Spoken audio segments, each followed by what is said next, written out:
그럼 이번에는요. 지금 전 세계 이슈가 지난주까지는 베네수엘라 마두로 축출 작전이었다면 이 베네수엘라에서 이곳으로 바뀐 것 같습니다. 이제 이란으로 가보겠습니다.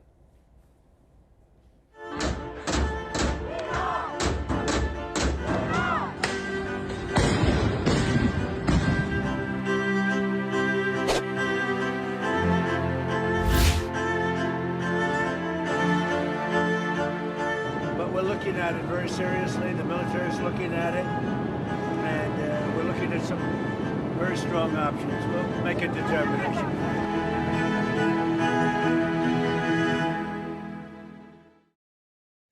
예, 작년 말부터 시작이 된 이란의 반정부 시위가 격화되면서요. 현재까지 최대 2천여 명이 숨졌다는 발표도 잇따르고 있습니다. 이런 이란의 주요 도시 곳곳에 시신들이 겹겹이 쌓여 방치된 모습까지 포착이 됐는데요. 중동 전문가인 백승훈 한국외대 중동연구소 전임연구원과 함께 이 얘기 짚어보겠습니다.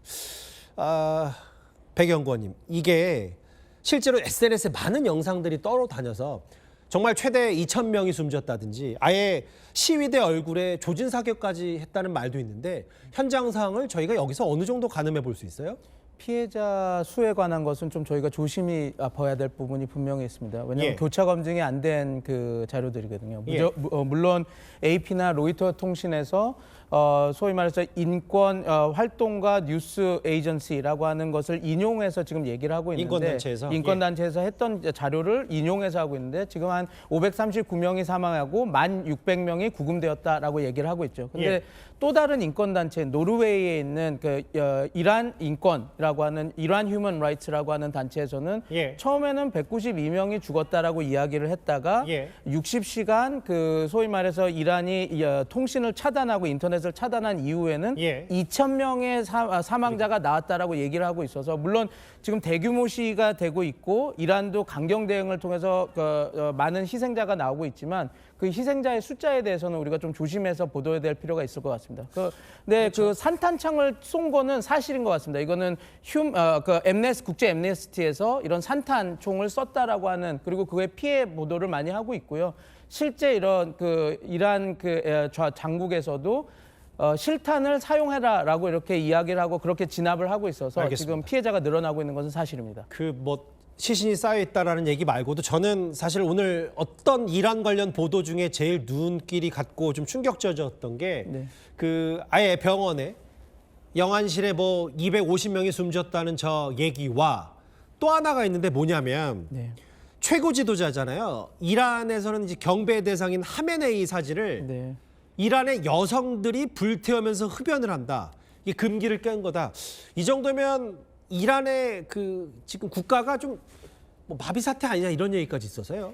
네, 지금 방송에 나오는 이슈가 됐죠. 왜냐하면 저게 종교 규율, 최고 권위, 그렇죠. 그다음에 사회적 금기를 한꺼번에 나는 이거를 넘어서겠다라고 하는 걸 보여주는 하나의 그 상징이 되는 거거든요. 그러나 우리가 알아둬야 될 것은 시위는 상징성으로 그런 혁명이 성공적으로 이루어지지 않습니다. 왜냐하면 그렇게 된다면 하마스의 되게 유명한 시위 상징, 소위 말해서 화염병을 복면을 가린 사람이 던지는 소위 말해서 1987년 첫 인티파다 때 그 상징으로 그건 성공적인 상징이었는데 그게 자기네들의 그 정치적인 승리를 이어지는 못했거든요. 결국은 시위는 약간의 구호 성격이 있기 때문에 그런 것도 감안해 봐야 된다. 맞습니다. 그리고 이게 성공을 하려면 치안기구의 결속, 엘리트의 균열, 그다음에 그 경제 상황이 이렇게 맞물려졌을 때 지금 시위가 성공적으로 성공될 것 같은데 지금 치안기구는 그리고 엘리트 그룹은 지금 결속하고 있습니다. 그러니까 혁명 수비대라든지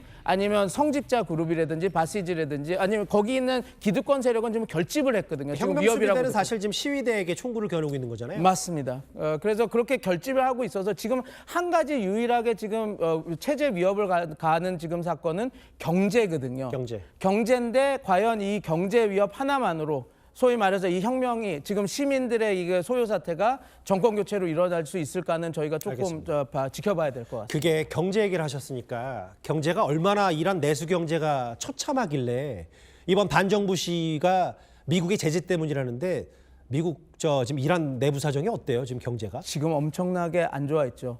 어떻게 보면 이건 트럼프 행정부의 그 경제 제재의 성공이라고도 볼 수 있습니다. 그러니까 트럼프 행정부가 되고 나서 지금 1달러 환율이 147만 리알까지 올랐거든요. 그러니까 1달러를 갖고 147만 리알을 바꿀 수 있는 겁니다. 근데 이게 어느 수준이냐면 좀 쉽게 설명해 주세요. 2015년 JCPOA 그 이란 경제 제재가 풀렸을 때는 1달러당 35,000 리알을 바꿀 수 있는 수준이었습니다. 그때에 비해서 리알화가 44배가 격화가 된 거죠. 그럼 결국 어떻게 되냐면 이란 경제를 우리가 아무도 전문가라고 하지만 잘 알지를 못했습니다. 왜냐하면 저항 경제라고 해서 시장 경제 체제에서 바깥에서 있는 경제 체제였거든요. 그래서 환율이 올라가고 경제가 나쁘다고 해도 계속 언제 망하나 얘기는 했지만 저희가 가늠을 못 잡았는데 요번에 좀 전문가들이 이제 어떤 하나의 바로미터를 잡았습니다. 130만 리알, 그러니까 리알이 올라가니까 1달러당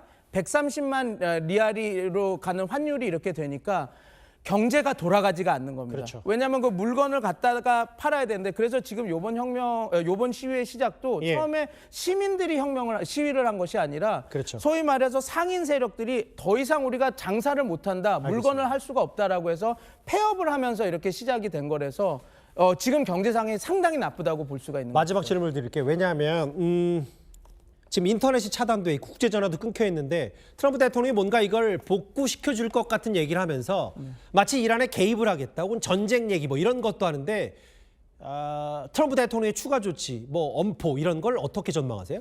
네 가지 측이 있을 거라고 봅니다. 그러니까 부분적인 군사 개입, 그다음에 그 사이버전, 그다음에 소위 말해서 지금 말씀하신 그 인터넷을 지원을 해서 지금 시위대를 도와주는 그런 방법, 그다음에 지금 경제 제재를 더 강력하게 하는 그 네 가지 선택지가 있는데 군사 개입은 쉽진 않습니다. 왜냐하면 미국 의회에도 오히려 군사 개입을 하면 오히려 저 세력들이 역겹집을 할 수 있는 상황을 만들어준다라고 해서 베네수엘라는 좀 차원이 다르죠. 그래서 지금 이야기가 나오는 것은 뭐 앨런 머스크랑도 얘기를 했지만 스타링크를 이용해서 지금 시위대의 그 인터넷이 다 차단이 돼 있으니까 인터넷을 활용을 해서 시위를 결집하고 또 국제사회에 지금 얼마나 이란 정부가 이렇게 시민들을 탄압하는지를 보여주면서 국제사회에 그것을 보여주는 식으로 압박을 하는 그 방식이 되지 않을까 싶습니다. 알겠습니다. 일단 마두로 축출과는 조금 분위기가 다른데 그만큼 지금 이란의 격화되는 시위 분위기는 분명하다. 알겠습니다.